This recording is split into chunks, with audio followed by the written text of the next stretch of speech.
Guys, tingnan nyo ito. Nakabili ako nitong Mr. Squirrel Luncheon Meat. Yung pinost ko nung nakaraan. Ito siya. Pagbukas ko, itong tumambad sa akin. Ayan. Malagkit siya. Tapos, tingnan nyo kung ano yung itsura ng laman. Oh my God. Para siyang mga tain ng langaw. Grabe. Ayan oh. Diyos me, yung garapon. Tapos, ang lambot niya. Ayan oh, pag hinawakan mo, napakalagkit. Kakadiri. Tapos, ang baho. Ayan oh. Ito siya. Diyos me, nakakatakot kainin. Grabe. Naano tuloy ako, para ako nasusuka. Diyos ko, huwag kayong bumili nito.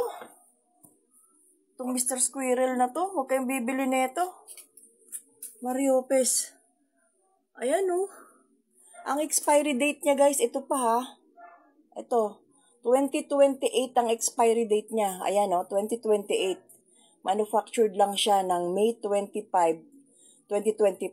Tapos, expiration date ay 2028. Pero guys, bulok na ang baho niya. Promise, ang baho. Tapos, alam nyo ba, 24 pieces pa yung binili ko. Yun ang nakakatakot doon. As in, tinan nyo naman. Siguro kaya ito nakasale ngayon. Sinale ito ni seller ng 1,000 plus lang yung 24 pieces. Kasi ayan siya. Bulok.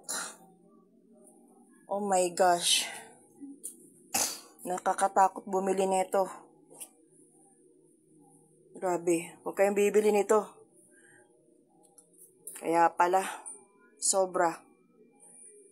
Ang ulam sana namin ngayon, pero yan pala ang ano niya.